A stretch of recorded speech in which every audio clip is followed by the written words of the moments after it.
श्री शिवाय नमस्तुभयम।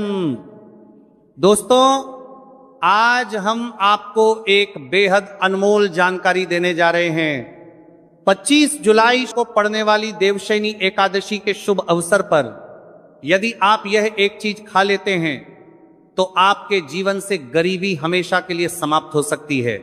जी हां भक्तों, आने वाली 25 जुलाई एकादशी के खास दिन पर जिन लोगों के घर में बनाई खाई जाती है, ये 3 चीजें उनके घर में पूरे साल होती हैं। धन दौलत की वर्षा। जी हां भक्तों, 25 जुलाई 2026 को पड़ने वाली देवशयनी एकादशी जो आषाढ़ के दौरान पड़ने वाली प्रथम एकादशी है, यह एकादशी बहुत ही शक्तिशाली और चमत्कारी एकादशी है, क्योंकि यह आषाढ़ के महीने में पड़ी है, आषाढ़ का दिन चल रहा है, इसीलिए इसका महत्व और भी अधिक बढ़ गया है। महिलाएं देवशयनी एकादशी का व्रत अपनी इच्छा पूर्ति तथा घर में सुख समृद्धि के लिए रखती हैं। वैसे तो यह व्रत मौन रहकर रखा जाता है, मगर आपको एकादशी के दिन एक चीज जरूरी खा लेना है। इससे आपकी धन दौलत में वृद्धि तो होगी ही होगी, साथ में आपके घर में धन दौलत की वर्षा होगी। इसीलिए भक्तों, आप अपने फायदे के लिए इस वीडियो को पूरा ही देखें, आधा अधूरा ना देखें। कई लोग होते हैं जो वीडियो को बीच बीच से देखते हैं, काट काट कर देखते हैं, और फिर ऐसे व्यक्ति को जीवन में कभी सफलता हासिल भी नहीं हो सकती। इसलिए वीडियो को आधा अधूरा छोड़कर ना जाएं, आप वीडियो को पूरा ही देखा करें, क्योंकि भक्तों पूरे के पूरे 144 वर्षों के बाद दुर्लभ संयोग में पड़ने जा रही है। और पूज्य गुरु जी ने कहा है कि 25 जुलाई एकादशी के दिन भले ही कुछ मत खाना, लेकिन ये एक चीज जरूर खा लेना। भगवान भोलेनाथ जी और माता लक्ष्मी जी के आशीर्वाद से आपके घर में इतना पैसा आएगा कि संभाल नहीं पाओगे। साथ ही दोस्तों, हम आपको ये भी बताएंगे कि आप कुछ भी हो जाए, लेकिन 25 जुलाई एकादशी पर ऐसा भोजन घर में भूलकर भी मत बनाना और ना ही उसे खाना, पूरा घर परिवार बर्बाद हो जाएगा। साथ ही भक्तों, इस वीडियो में जानिए 25 जुलाई एकादशी पर ऐसा क्या खाना चाहिए, जिससे एकादशी पर ऐसा क्या खाना चाहिए कि आपके जीवन में भगवान भोलेनाथ की कृपा प्राप्त हो। साथ ही दोस्तों, इस वीडियो में हम आपको यह भी बताएंगे कि 25 जुलाई एकादशी पर भूलकर भी ये 4 काम कभी मत करना, नहीं तो बर्बाद होते देर नहीं लगेगी। साथ ही भक्तों, एकादशी पर आपको ये 7 काम कभी नहीं करने चाहिए। जो भी माताएं बहनें एकादशी के दिन इन 7 कामों को करती हैं तो उसकी जिंदगी बर्बाद हो जाती है, उसके घर में कंगाली छा जाती है, और जिस घर में भी ये 7 कार्य होते हैं, माता लक्ष्मी ऐसे घर से हमेशा के लिए चली जाती है। एक तरह से प्रेक का। भक्तों, साथ में हम आपको यह भी बताएंगे कि 25 जुलाई एकादशी के दिन अगर आप इन चीजों का दान कर देते हो तो आपके घर में कभी धन की कमी नहीं होगी, हमेशा ही रुपया पैसा आपके घर में आएगा। तो दोस्तों, हम आपको ऐसी ज्ञानवर्धक जानकारी बताने का आपसे कोई पैसा नहीं लेते, बिल्कुल फ्री में जानकारी उपलब्ध कराते हैं। इसीलिए आप वीडियो को पूरा ही देखें, आधा अधूरा ना देखें। कई लोग होते हैं जो वीडियो को काट काट कर देखते हैं, बीच बीच से देखते हैं, और फिर ऐसे व्यक्ति को जीवन में कभी सफलता हासिल भी नहीं हो सकती। इसलिए वीडियो को आधा अधूरा छोड़कर ना जाएं, आप वीडियो को पूरा ही देखा करें। चलिए भक्तों, अब हम जान लेते हैं कि 25 जुलाई एकादशी के दिन कौन सी चीज जरूर ही खाने के लिए लेना चाहिए। फिर आपको करोड़पति बनने से विधाता या नहीं रोक पाएगा भक्तों, क्योंकि भक्तों 144 वर्षों के बाद एकादशी ऐसे शुभ समय में पड़ने जा रही है, और एकादशी हिंदू धर्म के लोगों के लिए सबसे श्रेष्ठ मानी जाती है। और भक्तों, इस दिन किया गया कोई भी उपाय कभी भी निष्फल नहीं जाता, बेकार नहीं जाता, मतलब हमेशा लाभ ही लाभ प्रदान करवाता है। चलिए भक्तों, सबसे पहले हम आपको एकादशी की थोड़ी सी जानकारी दे देते हैं। भक्तों, इस बार 2026 में एकादशी को लेकर लोगों के मन में कंफ्यूजन की स्थिति बनी हुई है कि यह व्रत किस दिन रखा जाएगा, 25 जुलाई कैसे किया जाएगा, शुभ मुहूर्त क्या रहेगा, इस दिन क्या खाना है और क्या नहीं खाना है। इस वीडियो में हम आपका सारा कंफ्यूजन दूर कर देंगे। बस आपको संपूर्ण जानकारी के लिए इस वीडियो को पूरा देखना होगा। और भी बहुत सारे लोगों के प्रश्न आ रहे हैं कि एकादशी पर हम पवित्र नदियों में स्नान नहीं कर सकते तो क्या करें, पहली बार यह व्रत कर सकते हैं या नहीं। इन सभी प्रश्नों के उत्तर आज हम इस वीडियो में जानेंगे, और यह भी बताएंगे कि वो कौन सी चीज है जो हमें 25 जुलाई एकादशी के दिन जरूर ही खा लेनी चाहिए। अगर आप ये चीज खा लेते हो तो आपको धनवान बनने से विधाता भी रोक नहीं पाएंगे।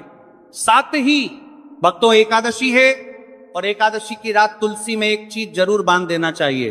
अगर आप एकादशी के दिन तुलसी में ये खास चीज बांध देते हो तो माता लक्ष्मी जी की कृपा से आपके जीवन में जो गरीबी है वह सब दूर हो जाएगी। भक्तों, इसीलिए वीडियो को पूरा ही देखें, आधा अधूरा ना देखें। चलिए जान लेते हैं भक्तों, प्रत्येक वर्ष आषाढ़ मास के कृष्ण पक्ष की एकादशी तिथि को एकादशी का पावन पर्व मनाया जाता है। वर्ष 2026 में यह पर्व 25 जुलाई शुक्रवार को मनाया जाएगा। इस दिन श्रद्धालु पवित्र नदियों में स्नान करते हैं और दान पुण्य आदि करते हैं। इस अवसर पर पितरों के तर्पण पिंड दान और श्राद्ध जैसे कर्म भी किए जाते हैं। एकादशी के दिन संगम में स्नान और दान करने का विशेष महत्व होता है, जिससे भगवान विष्णु की कृपा प्राप्त होती है। इस साल एकादशी के दौरान इस दिन का महत्व और भी बढ़ गया है, क्योंकि ऐसा शुभ दिन एकादशी के दिन पड़ रहा है। धार्मिक परंपरा के अनुसार इस दिन पितरों के लिए दीपक जलाने का विधान है। पितरों के लिए दीपक जलाना धार्मिक रूप से अत्यंत शुभ माना गया है। ये कर्म उनकी आत्मा की शांति के लिए आवश्यक होता है और वंशजों को उनके आशीर्वाद की प्राप्ति होती है। भक्तों, चलिए सबसे पहले हम आपको बता देते हैं कि एकादशी की सही डेट टाइम क्या है, फिर हम आपको बारी बारी से सभी जानकारी बताते हैं। कार बंशद दो दीन दन तर बन तर बन तर बन तर दन तर बन तर बन हुए चलेंगे, और यह भी बताएंगे कि वह कौन सी चीज है जो हमें एकादशी के दिन जरूर ही खा लेनी चाहिए। और भक्तों, साथ में हम आपको बताएंगे कि एकादशी दिन एक चीज भूल कर भी नहीं खानी चाहिए। अगर आप ये चीज एकादशी के दिन भूल कर भी खा लेते हो तो आपके घर में मृत्यु भी हो सकती है। तो ऐसा गलत काम भूल कर भी मत करना, और अनर्थ होने से पहले वीडियो को आप पूरा जरूर देख कर जाना। बहुत ही खास और ज्ञानवर्धक वीडियो है। तो चलिए भक्तों, जानते हैं एकादशी की सही डेट टाइम और शुभ मुहूर्त के बारे में। लेकिन दोस्तों, उससे पहले आपसे हाथ जोड़कर एक रिक्वेस्ट करते हैं कि अगर आप इस चैनल पर नए हैं तो चैनल को सब्सक्राइब करके वीडियो को एक लाइक जरूर करें।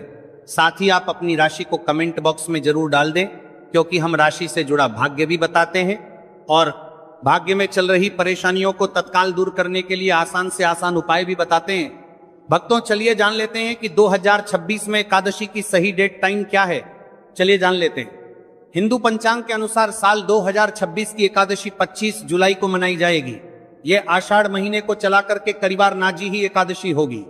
वैदिक पंचांग के अनुसार इस साल आषाढ़ माह की एकादशी तिथि की शुरुआत 25 जुलाई 2026 की रात 7:56 पर होगी और इस तिथि का समापन 25 जुलाई 2026 को शाम होगी 47 पर होगा।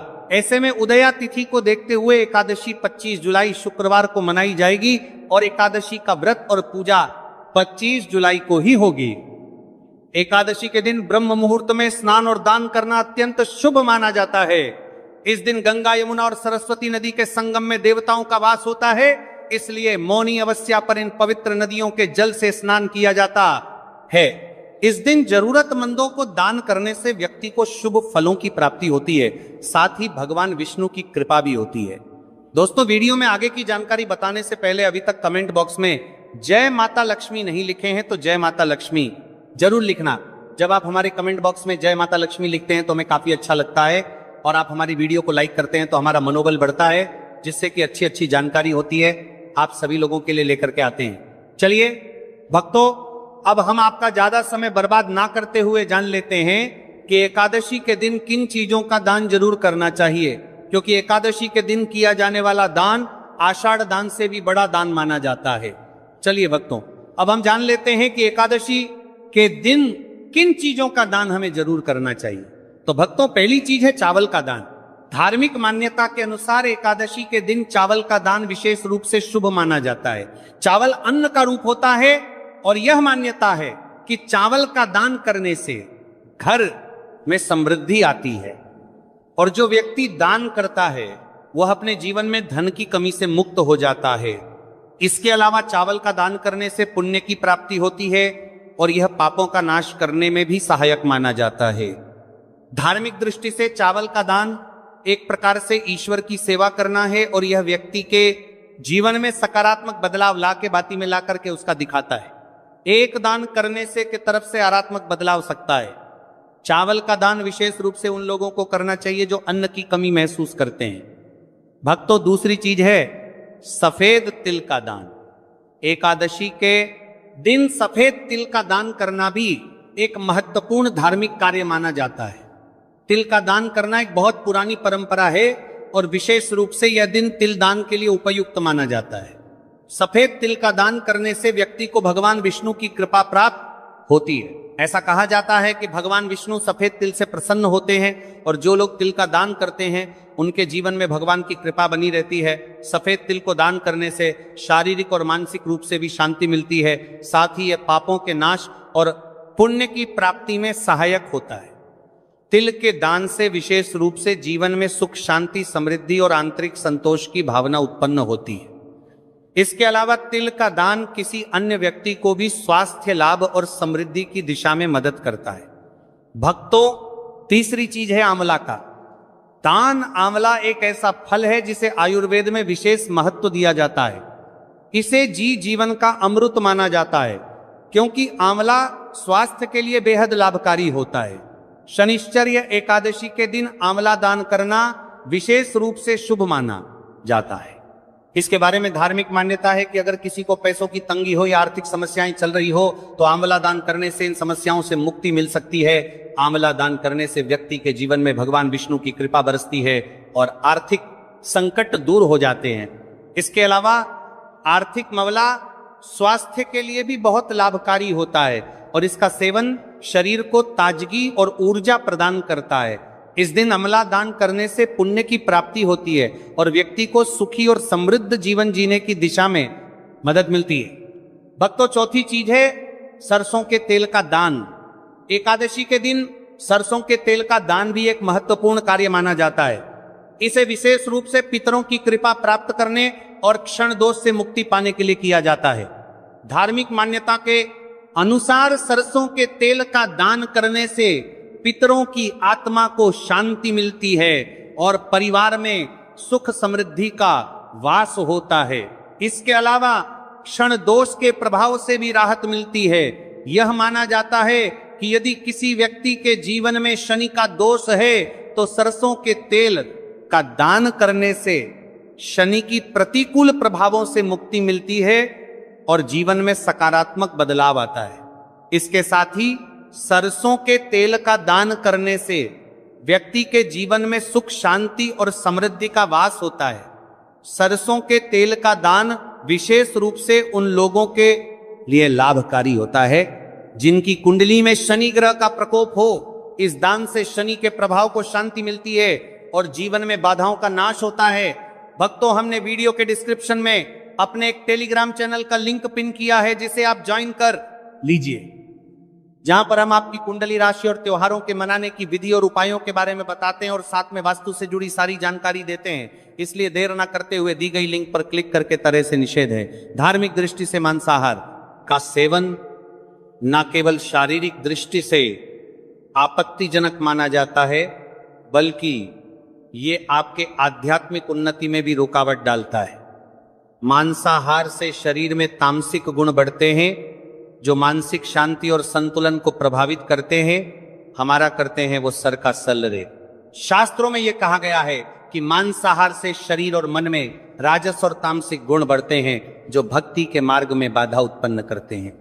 इसलिए इस दिन मांसाहार, अंडे, मछली, मुर्गा या किसी भी प्रकार के मांस का सेवन नहीं करना चाहिए। आपको इस दिन शुद्ध और सात्विक भोजन करना चाहिए, जैसे ताजे फल, दाल, चपाती, खिचड़ी आदि, जो आपके शरीर और मन दोनों को शुद्ध रखते हैं। यह व्रत के उद्देश्य के साथ पूरी तरह से मेल खाता है और भगवान विष्णु की कृपा प्राप्त करने में मदद करता है। भक्तों, अब हम बात करते हैं दूसरी चीज की जो इस दिन वर्जित है। खट्टे पदार्थ, खट्टे भोजन जैसे आम, इमली, दही और खट्टे फल आदि का सेवन इस दिन नहीं करना चाहिए। धार्मिक दृष्टि से खट्टा भोजन तामसिक गुणों को बढ़ाता है जो मानसिक स्थिति पर नकारात्मक प्रभाव डालता है। खट्टे पदार्थों से शरीर में नकारात्मक ऊर्जा का संचय होता है जो आपके व्रत के उद्देश्य के खिलाफ होता है। जब आप खट्टे पदार्थों का सेवन करते हैं तो यह आपके मन को चंचल और अशांत बना सकता है, जिससे पूजा और भक्ति में विघ्न उत्पन्न हो सकता है। इसके अलावा खट्टा भोजन शरीर के ऊर्जा स्तर को भी असंतुलित कर सकता है, इसलिए इस दिन खट्टे भोजन कर सकता है। इसलिए आपके मन को चंचल ऊर्जा स्तर को भी असंतुलित कर सकता है, इसलिए पदार्थों से बचना चाहिए। यदि आपको कुछ ताजगी और स्वाद चाहिए तो आप हल्के मीठे फल जैसे केला, सेब या नारियल का सेवन कर सकते हैं। ये फल ना केवल स्वादिष्ट होते हैं बल्कि आपके शरीर और मन को भी शांति प्रदान करते हैं। भक्तों, तीसरी और महत्वपूर्ण चीज जिसको इस दिन से दूर रखना चाहिए वह नशे से संबंधित पदार्थ एकादशी के दिन शराब, तंबाकू, गुटखा, मादक द्रव्यों आदि का सेवन करने से बचना चाहिए। नशे के पदार्थ मानसिक और शारीरिक स्वास्थ्य के लिए हानिकारक होते हैं और व्रत के पवित्र उद्देश्य को भी बिगाड़ सकते हैं। धार्मिक दृष्टि से नशे के पदार्थों से शरीर और मन में अशुद्धि करते रहेगा और बढ़ता परिवार्थी आदि का सेवन करना चाहिए, आदि का सेवन करने से बचना चाहिए। और बढ़ता परिवार्थी आदि का सेवन करने से बचना आती है जो आपके व्रत और भक्ति की शक्ति को नष्ट कर सकती है। हमारे शास्त्रों में यह स्पष्ट रूप से कहा गया है कि नशे का सेवन करने से भक्ति की शुद्धता और निष्कलंक होता प्रभावित होती है। नशे के कारण मानसिक स्थिति विकृत हो सकती है जिससे आपकी पूजा और व्रत का प्रभाव कम हो जाता है। इसलिए इस दिन किसी भी प्रकार के नशे से बचना चाहिए ताकि आपकी भक्ति शुद्ध और निष्कलंक रहे। नशे से बचकर आप अपने मन और शरीर को शुद्ध कर सकते हैं और भगवान विष्णु की कृपा प्राप्त कर सकते हैं। अब हम बात करते हैं चौथी चीज जो है शक्कर और मिठाई के सेवन की। इस दिन अत्यधिक मीठा और शक्कर युक्त पदार्थों का सेवन नहीं करना चाहिए। शक्कर का अत्यधिक से सेवन शरीर में राजस और तामसिक गुणों को बढ़ाता है जो व्रत के उद्देश्य के खिलाफ होता है। या मिठाई खाते हैं तो यह आपकी मानसिक स्थिति को प्रभावित कर सकता है और वृत्ति को संतुलित रखने में कठिनाई पैदा कर सकता है। हालांकि इस दिन हल्के मीठे फल जैसे केला, सेब और नारियल आदि का सेवन किया जा सकता है जो शरीर के लिए लाभकारी होते हैं और मानसिक शांति बनाए रखते हैं। लेकिन अत्यधिक शक्कर और मिठाई का सेवन करने से बचना चाहिए क्योंकि यह व्रत के उद्देश्य से मेल नहीं खाता। मीठे पदार्थों के बजाय ताजे फल और हल्का सात्विक भोजन खाकर आप अपनी भक्ति को शुद्ध और स्थिर रख सकते हैं। भक्तों, पांचवा और अंतिम आठवां के बजाय के बाद पर बीच 8 के 5वां के पात्र पर देश से 5वां के पात्र पर बत्ती है। बत्ती के महत्वपूर्ण चीज है प्याज और लहसुन का सेवन। एकादशी के दिन प्याज और लहसुन का सेवन नहीं करना चाहिए। शास्त्रों में इन्हें तामसिक गुणों से भरपूर माना गया है जो आपके मानसिक संतुलन को प्रभावित कर सकते हैं। प्याज और लहसुन का सेवन करने से व्यक्ति के आहार में असंतुलन आता है और भक्ति में विघ्न उत्पन्न हो सकता है। प्याज और लहसुन के सेवन से मन अशांत हो सकता है और व्यक्ति की मानसिक स्थिति विकृत हो सकती है। इसीलिए इस दिन इन दोनों का सेवन न करना ही उचित होता है। दोस्तों, आगे की जानकारी बताने से पहले आपसे एक रिक्वेस्ट करते हैं कि अगर आप इस चैनल पर नए हैं तो चैनल को सब्सक्राइब करके वीडियो को एक लाइक जरूर करें। साथ ही आप अपनी राशि को कमेंट बॉक्स में जरूर डाल दें क्योंकि हम राशि से जुड़ा भाग्य भी बताते हैं और भाग्य में चल रही परेशानियों को तत्काल दूर करने के लिए आसान से आसान उपाय भी बताते हैं। इसलिए आप अपनी राशि कमेंट बॉक्स में जरूर डाल दें। चलिए भक्तों, अब हम जान लेते हैं कि 25 जुलाई एकादशी के दिन भगवान विष्णु को प्रसन्न करने के लिए तुलसी के पौधे में कौन सी चीज जरूर बांध देना चाहिए। व्यक्ति का भाग्य चमक जाता है। एकादशी के दिन तुलसी के पौधे की पूजा का विशेष महत्व है। इस दिन पूजा करते समय सबसे पहले व्यक्ति को सुबह स्नान आदि से निवृत्त होकर शुद्ध अवस्था में तुलसी के पौधे के पास जाना चाहिए। इसके बाद तुलसी के पौधे को गंगा जल से स्नान कराना चाहिए। गंगा जल का छिड़काव करने से तुलसी के पौधे की पवित्रता और भी बढ़ जाती है और वातावरण में एक शुद्धता का संचार होता है। इसके बाद तुलसी के पौधे पर हल्दी, रोली और चंदन लगाना चाहिए। भक्तों, एकादशी के दिन तुलसी के पौधे पर कलावा या मौली धागा बांधने की परंपरा है। कलावा बांधने से भगवान विष्णु और माता लक्ष्मी की कृपा प्राप्त होती है। यह परंपरा विशेष रूप से घर के सभी सदस्यों के लिए खुशहाली, अच्छे स्वास्थ्य और समृद्धि की प्राप्ति का संकेत मानी जाती है। कलावा बांधने से परिवार प्राप्ति में सुख, शांति और समृद्धि का वास होता है और यह पूरे परिवार के लिए एक सुरक्षा कवच के रूप में कार्य करता है। कलावा को बांधते समय व्यक्ति को विशेष ध्यान रखना चाहिए कि वह इसे श्रद्धा और विश्वास के साथ बांधे। इससे घर में नकारात्मक ऊर्जा का प्रवेश नहीं होता और सकारात्मक ऊर्जा का संचार होता है। साथ ही यह व्यक्ति के जीवन में एक नई ऊर्जा का संचार करता है जो उसके कार्यों में सफलता और समृद्धि लाती है। भक्तों, एकादशी के दिन तुलसी के पास मीठे भोग जैसे गुड़, तिल और फलों का प्रसाद अर्पित करना चाहिए। यह भगवान विष्णु के प्रति श्रद्धा का प्रतीक माना जाता है। गुड़ और तिल का विशेष महत्व है क्योंकि यह भगवान विष्णु के प्रिय पदार्थ है। गुड़ का सेवन शरीर के लिए फायदेमंद होता है और तिल के साथ इसे अर्पित करने से विशेष पुण्य की प्राप्ति होती है। गुड़, तिल और फल अर्पित करने से घर में समृद्धि और धन की वृद्धि होती है। यह मान्यता है कि इस दिन भगवान विष्णु को यह भोग अर्पित करने से, उनके आशीर्वाद से व्यक्ति के जीवन में दरिद्रता और परेशानी दूर होती है और खुशहाली का वास होता है। तो दोस्तों, ये थे पूज्य गुरुजी द्वारा बताए गए कुछ बहुत ही खास उपाय। अगर आपको जानकारी अच्छी लगी हो तो वीडियो लाइक करिएगा। मिलते हैं फिर एक नए वीडियो के साथ। श्री शिवाय नमस्तुभय।